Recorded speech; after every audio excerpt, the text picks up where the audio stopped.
menyebabkan orang lain sakit, apakah itu sakit secara fisik atau sakit hatinya, itu adalah kezaliman. Karena itu barang siapa yang melakukan kezaliman terhadap saudaranya dalam urusan kehormatan dan lainnya, falyatahallalhu, maka hendaklah dia minta kehalalan minhu daripadanya. Assalamualaikum warahmatullahi wabarakatuh. Salam jumpa dengan Suluh Berkah Channel. Kali ini bimbingan rohani di Balai Pelayanan dan Rehabilitasi Sosial BMKS Dinas Sosial Provinsi Jawa Timur yang ada di Jalan Pahlawan 5 Sidoarjo, dengan mengangkat topik kerugian bagi orang-orang yang mengambil sesuatu secara zalim dan berbuat zalim. Bagi Anda yang baru bergabung dengan channel ini, jangan lupa subscribe, like, share, dan komen. Untuk keberlanjutan dari tali silaturahmi kita, selamat menyimak dan menyaksikan. Alhamdulillah, Allahumma salli wa sallim wa barik ala sayyidina Muhammad wa ala alihi wa ashabihi wa man ittaba'a ma ba'd. Alhamdulillah, pada sore hari ini kita bisa melaksanakan sholat asar berjamaah. Maka mudah-mudahan sholat kita, takarub kita di waktu asar ini betul-betul mendatangkan ridha Allah. Sekali lagi, mudah-mudahan betul-betul mendatangkan ridha Allah, karena bagaimanapun juga kita senantiasa mengharap ridha Allah dalam hidup ini. Karena bagaimanapun juga apapun yang kita lakukan adalah semua akan kembali pada diri kita. Karena itu takarub kita, tadarruk kita ini mendatangkan ridha Allah Subhanahu wa taala. Pada hari ini saya akan melanjutkan larangan berbuat zalim dan mengembalikan hal-hal yang diambil secara zalim. Sekali lagi, larangan berbuat zalim serta mengembalikan hal-hal yang diambil secara zalim. Sebagaimana yang Rasulullah sabdakan dari Abi Hurairah, dari Rasulullah SAW, Rasulullah SAW bersabda, "Man kanat indahu madlabun li akhihi, man kanat indahu madlamatun li akhihi."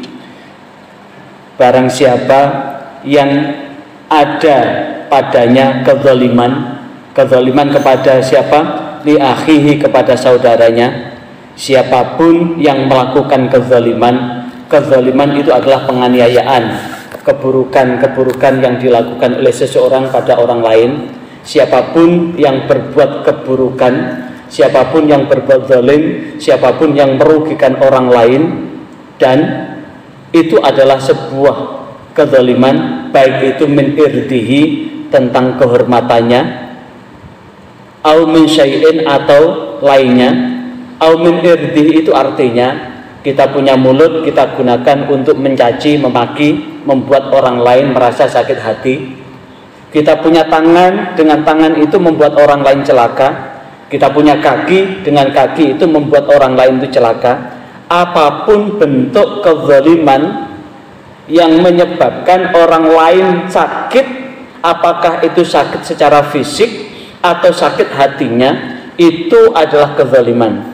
Karena itu barang siapa yang melakukan kezaliman terhadap saudaranya dalam urusan kehormatan dan lainnya, falyatahallalhu, maka hendaklah dia minta kehalalan minhu daripadanya. Al yauma qabla ayyakuna dinarun awwala dirhamun, sebelum datang satu hari tidak ada lagi dinar dan dirham yang berguna. Jadi orang punya banyak harta, orang punya banyak uang, satu ketika harta dan uang itu tidak ada nilainya. Kenapa? Karena tidak ada lagi jual beli di sana. Di mana tidak ada lagi jual beli? Di alam barzah. Saat kita meninggal dunia ini. Di mana lagi? Di alam akhirat. Tidak ada lagi jual beli, karena semua manusia yang dibangkitkan dari alam barzahnya semua akan mempertanggungjawabkan apapun yang dilakukan. Saat manusia sudah meninggal, uang dan harta sudah tidak ada gunanya. Mas siapa sampean?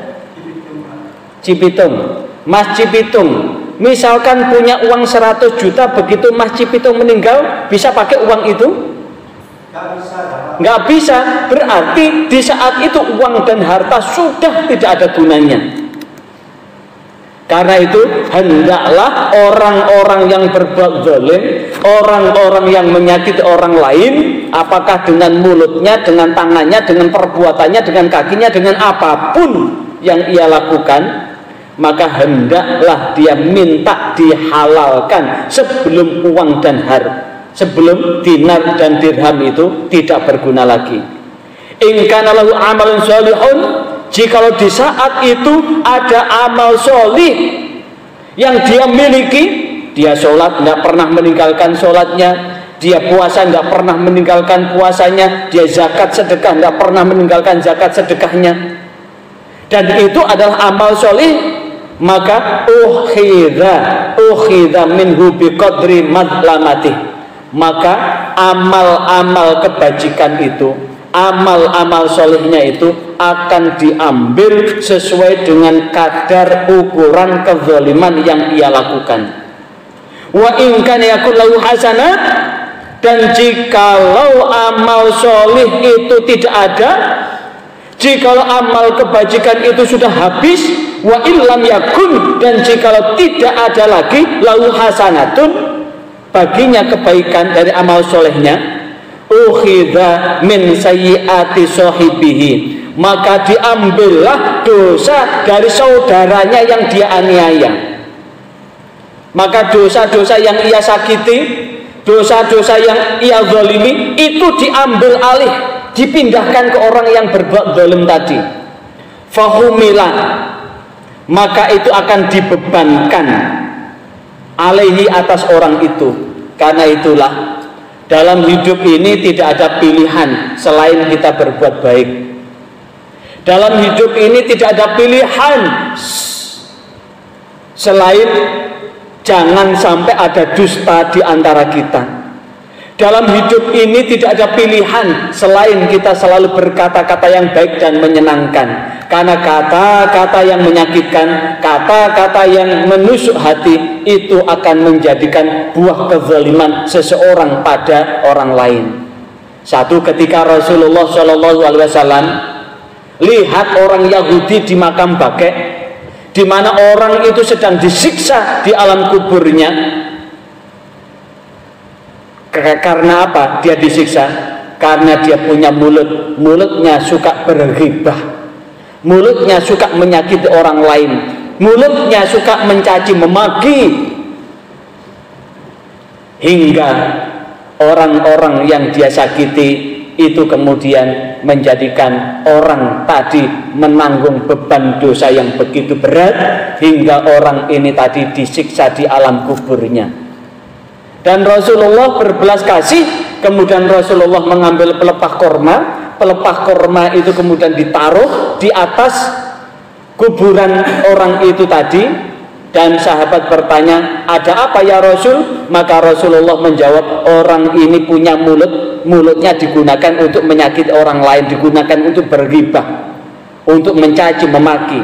Karena itu dalam hidup ini kita dikasih mulut yang bisa berkata, tidak ada pilihan kecuali kata-kata yang baik.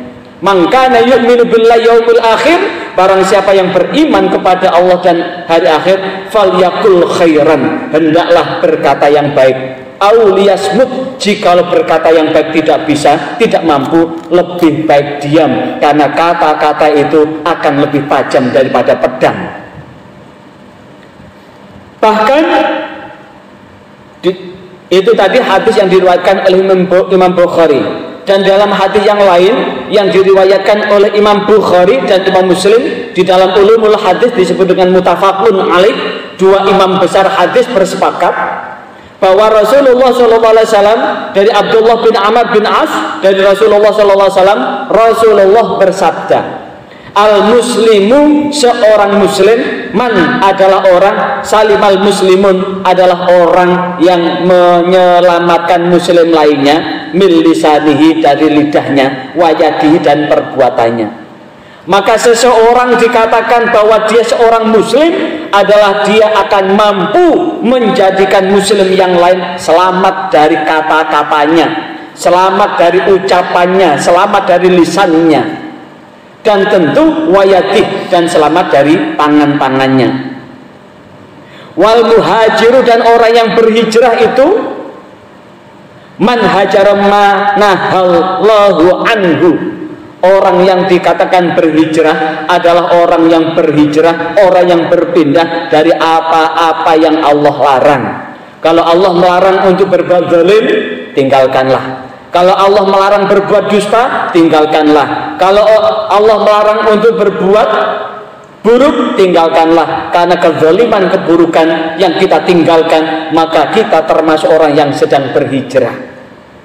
Bahkan di dalam hadis yang diriwayatkan oleh Abdullah bin Amr, beliau berkata, karena ala faqalin Nabi, ada orang yang mengurus barang-barang berat milik Nabi. Rajulun adalah seorang laki-laki, yuqalu lahu Kirkah, yang dia adalah seorang laki-laki yang bernama Kirkah. Lalu kemudian famata, kemudian laki-laki yang bernama Kirkah tadi mati, meninggal. Faqala Rasulullah sallallahu alaihi wasallam, maka bersabdalah Rasulullah sallallahu alaihi wasallam, huwa finnar, orang yang bernama Kirkah ini masuk dalam neraka. Fadhahabu yang zuruna ilaihi, maka kemudian mereka lalu berangkat memeriksa kenapa dia masuk neraka. Ternyata fawajadu, setelah dicari ditemukanlah abaatan, sebuah jubah yang diambil, qad wallaha, yang diambil secara khianat. Artinya laki-laki yang masuk neraka yang bernama Kirkah, Kirkiroh, yang bernama Kirkiroh tadi, seorang laki-laki yang bernama Kirkiroh tadi adalah ketika dia dikasih amatan oleh Rasulullah membawa barang yang cukup berat, dia ngentit jubah. Sekali lagi, ngentit jubah. Jubah yang dientit tadi itu menyebabkan Kirkiroh tadi masuk ke dalam neraka. Itu jubah. Apalagi kalau dikasih amanat melakukan korupsi, melakukan manipulasi, melakukan kolusi, mengambil keuntungan yang bukan haknya, maka sungguh itu akan menyeret dia masuk ke dalam neraka. Misalkan Mas Cipitung tadi diminta tolong bawa onde-onde 1 ember. Kemudian, wah kok enak banget onde-onde ini, diambillah 1 butir, dimakan enak, ambil lagi. Lah, ini namanya mengambil onde-onde yang zalim, tidak izin dulu. Iya, kalau yang memiliki onde-onde itu mengizinkan. Kalau tidak mengizinkan, itu namanya sama dengan memasukkan bara api ke dalam mulutnya dan memasukkan bara api ke dalam perutnya. Maka mudah-mudahan dengan sedikit ini kita mampu berbuat adil. Adil dalam artian senantiasa menempatkan segala sesuatu pada tempatnya, hingga mudah-mudahan kita semua termasuk orang yang beruntung, selamat dunia akhirat. A'udzubillahi minasyaitonirrajim. Bismillahirrahmanirrahim. Ya Allah, pada sore hari ini, seluruh sore apa yang ada dalam sore hari ini adalah milik-Mu ya Allah. Segala puji adalah milik-Mu ya Allah. Segala apapun adalah milik-Mu ya Allah. Apabila ada kebaikan-kebaikan yang ada pada sore hari ini ya Allah, maka dekatkanlah pada kami semua ya Allah. Dan semua kebaikan lekatkanlah pada diri kami. Keburukan apapun ya Allah pada sore hari ini ya Allah, jauhkan dari kami ya Allah. Ya Allah, jagalah kami, selamatkanlah kami dari sifat malas, malas ibadah, malas bekerja, malas apapun yang membawa kerugian pada kami ya Allah. Dan jagalah pula kami dari ketika kami dari usia senja yang dalam kesengsaraan hidup. Ya Allah, jauhkanlah kami dari ancaman api neraka, jauhkan pula kami dari siksa kubur. Rabbana atina fid dunya hasanah wa fil akhirati hasanah wa qina adzabannar. Walhamdulillahirabbil alamin. Kiranya ini yang dapat saya sampaikan pada kesempatan yang singkat ini, mudah-mudahan hidup dan kehidupan yang masih tersisa ini senantiasa kita manfaatkan dengan sebaik-baiknya untuk senantiasa berbuat adil dan menghindarkan diri dari berbuat zalim, hingga mudah-mudahan Allah menyelamatkan hidup dan kehidupan kita.